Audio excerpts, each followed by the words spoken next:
Hello friends, आप सभी का अपने एच डी एस ट्यूटोरियल पर स्वागत है। तो देखिए, जैकबोर्ड क्लास 7 का 29 जून को वीकली टेस्ट है सोशल साइंस का। तो इस वीडियो में मैं आप लोगों को 29 जून सामाजिक विज्ञान कक्षा 7 का very very very very very important question बताने वाला हूँ। यहाँ पर जो भी क्वेश्चन मैं बता रहा हूँ आप लोगों को सभी काफ़ी ज़्यादा इंपॉर्टेंट है। अच्छी तरीके से सभी क्वेश्चन को आप लोग याद कर लीजिएगा जिससे आपका वीकली टेस्ट अच्छे से जाए। आप सभी को 75 मिनट का समय दिया जाएगा, 40 पूर्णांक रहेगा। मैंने एक सेट आप लोगों के लिए अपलोड किया है, यह दूसरा सेट है। दोनों सेट को देख लीजिएगा तो आराम से आपका 40 आउट ऑफ 40 मार्क्स आ जाएगा। तो चलिए बिना देर के हम लोग क्वेश्चन की ओर बढ़ते हैं।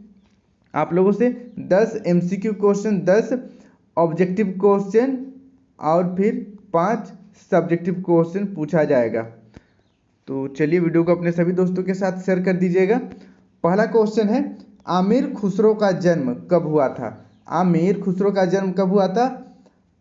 पहला ऑप्शन है 1226 ईस्वी में, दूसरा ऑप्शन है 1250 ईस्वी में, तीसरा ऑप्शन है 1253 ईस्वी में, चौथा ऑप्शन इनमें से कोई नहीं। तो इसका सही आंसर हो जाएगा ऑप्शन नंबर तीसरा, 1253 ईस्वी में आमिर खुसरो का जन्म हुआ था। अब बढ़ते हैं नेक्स्ट अगला क्वेश्चन की ओर। सेकेंड नंबर, दूसरा नंबर का क्वेश्चन है, मध्यकाल में मानचित्र या नक्शा बनाने वाले व्यक्ति को क्या कहा जाता था? यह क्वेश्चन तो मैंने आप लोगों को प्रीवियस वीडियो में भी दिया था।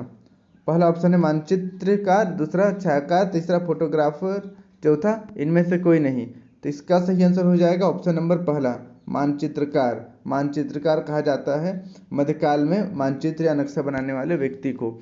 अब बढ़ते हैं नेक्स्ट अगला तीसरा नंबर, इस्लाम धर्म के पवित्र धर्म ग्रंथ का क्या नाम है? इस्लाम धर्म के पवित्र धर्म ग्रंथ का क्या नाम है? पहला ऑप्शन है बाइबल, दूसरा ऑप्शन है गीता, तीसरा ऑप्शन है कुरान, चौथा ऑप्शन है जिंदवावेस्ता। तो इसका सही आंसर हो जाएगा ऑप्शन नंबर तीसरा, कुरान। कुरान कहा जाता है इस्लाम धर्म के पवित्र ग्रंथ को। अब बढ़ते हैं नेक्स्ट अगला 4 नंबर, कागज का आविष्कार सर्वप्रथम किस देश में हुआ था? कागज का आविष्कार सबसे पहले किस देश में हुआ था? पहला ऑप्शन है चीन, दूसरा भारत, तीसरा इजिप्ट, चौथा अरब। तो इसका सही आंसर हो जाएगा ऑप्शन नंबर पहला, चीन में। किताब या कॉपी या कागज का आविष्कार सबसे पहले चीन में हुआ था। अब बढ़ते हैं नेक्स्ट अगला 5 नंबर की ओर। 5 नंबर का क्वेश्चन है, विश्व पर्यावरण दिवस किस तिथि को प्रतिवर्ष मनाया जाता है? विश्व पर्यावरण दिवस कब मनाया जाता है? पहला ऑप्शन है 30 जून, दूसरा ऑप्शन है 5 जून, तीसरा ऑप्शन है 10 जुलाई और चौथा ऑप्शन है 5 दिसंबर। तो इसका सही आंसर हो जाएगा ऑप्शन नंबर दूसरा, 5 जून को विश्व पर्यावरण दिवस मनाया जाता है।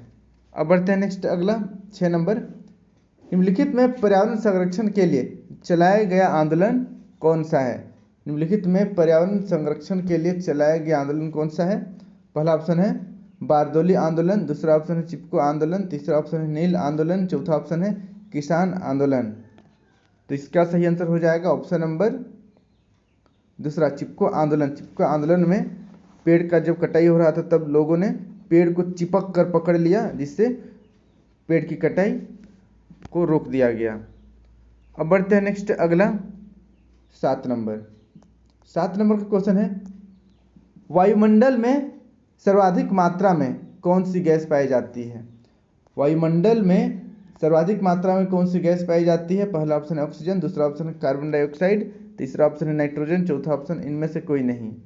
तो इसका सही आंसर हो जाएगा ऑप्शन नंबर तीसरा, नाइट्रोजन। वायुमंडल में सबसे अधिक नाइट्रोजन गैस पाई जाती है। अब आप लोग मुझे कमेंट करके बताइएगा कि नाइट्रोजन वायुमंडल में कितना प्रतिशत पाया जाता है? कितना प्रतिशत नाइट्रोजन पाया जाता है वायुमंडल में? आप लोग नीचे कमेंट कीजिएगा। अब बढ़ते हैं नेक्स्ट अगला 8 नंबर की ओर। 8 नंबर का क्वेश्चन है, लोकतंत्र का क्या अर्थ होता है? लोकतंत्र का क्या अर्थ होता है? पहला ऑप्शन है जनता का शासन, दूसरा ऑप्शन है राजा का शासन, तीसरा ऑप्शन है तानाशाह का शासन, चौथा ऑप्शन है इनमें से कोई नहीं। तो इसका सही आंसर हो जाएगा ऑप्शन नंबर पहला, जनता का शासन। लोकतंत्र का अर्थ होता है जनता का शासन। अब बढ़ते हैं नेक्स्ट अगला 9 नंबर की ओर। राजतंत्र में शासन की बागडोर किसके हाथ में होती है? राजतंत्र में शासन की बागडोर किसके हाथ में होती है?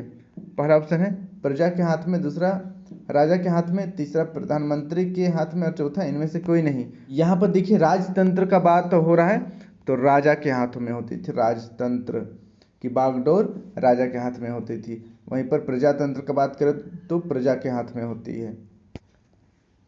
क्वेश्चन क्या पूछे उसको देख लीजिएगा। अगर राजतंत्र पूछेगा तो राजा के हाथ, प्रजातंत्र पूछेगा तो प्रजा के हाथ।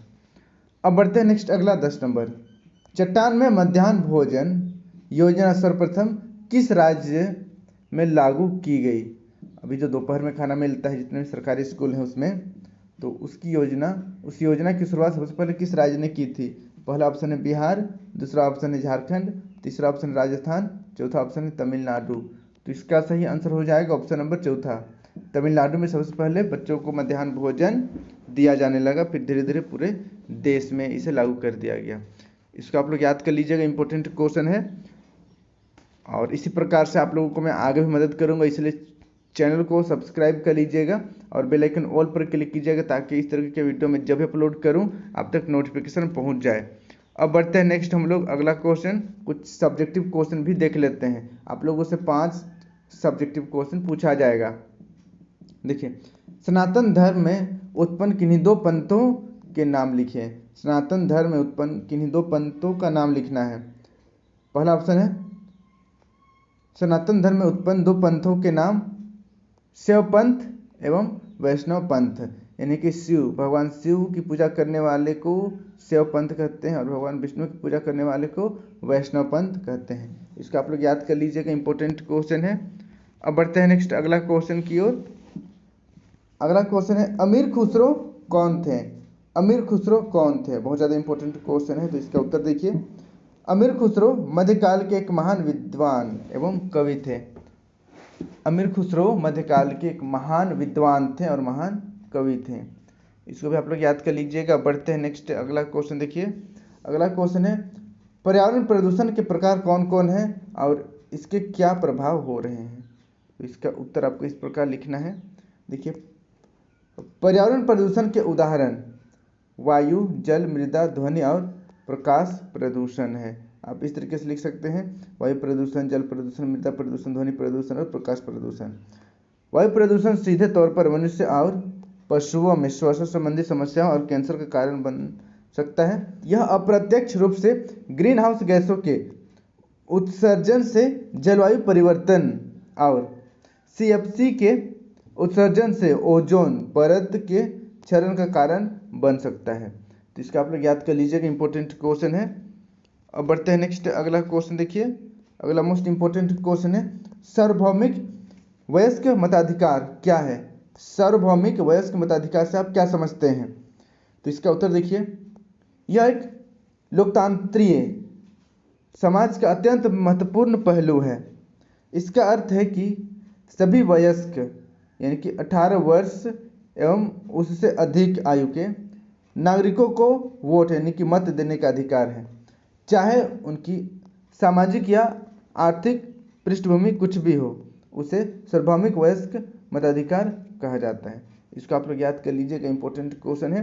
18 साल का कोई भी आदमी वोट दे सकता है, चाहे वो अमीर हो, गरीब हो, हिंदू हो, मुस्लिम हो, सिख हो, ईसाई हो, या विकलांग हो या ठीक हो, या मजबूत हो या कमज़ोर हो, या बीमार हो या स्वस्थ हो, कुछ भी हो। 18 साल हुआ है मतलब उसको वोट देने का अधिकार है और वैल्यू एकदम सेम बाकी लोगों के जैसे रहेगा। अब बढ़ते हैं नेक्स्ट अगला क्वेश्चन की ओर। अगला इंपॉर्टेंट क्वेश्चन देखिए। झारखंड राज्य की प्रमुख प्राकृतिक आपदा कौन कौन सी है? झारखंड राज्य की प्रमुख प्राकृतिक आपदा कौन कौन सी है? तो इसका एक मैं बता दे रहा हूँ, बाकी आप लोग और एक कमेंट कीजिएगा। पहला है तड़ित, तड़ित, तड़ित यानी कि बिजली चमकता, प्राकृतिक आपदा में है, आपदा है। अब दूसरा आप लोग कमेंट करके बताइएगा नीचे कि झारखंड में कौन सा प्राकृतिक आपदाएं आती है। नीचे कमेंट कीजिएगा और अपने सभी दोस्तों के साथ वीडियो को शेयर कर दीजिएगा। और यहाँ पर जितना भी क्वेश्चन मैंने बताया सभी काफ़ी ज़्यादा इंपॉर्टेंट है। अच्छी तरीके से आप लोग सभी क्वेश्चन को याद कर लीजिएगा जिससे आपका वीकली टेस्ट अच्छे से जाए। और आगे भी आप लोगों को इसी प्रकार से मदद करूँगा। चैनल को सब्सक्राइब करना मत भूलिएगा और बेल आइकन ऑल पर क्लिक कीजिएगा ताकि जब भी मैं वीडियो अपलोड करूँ आप तक नोटिफिकेशन पहुँच जाए। आज के लिए इतना ही। Thank you for watching video. जय हिंद, जय भारत।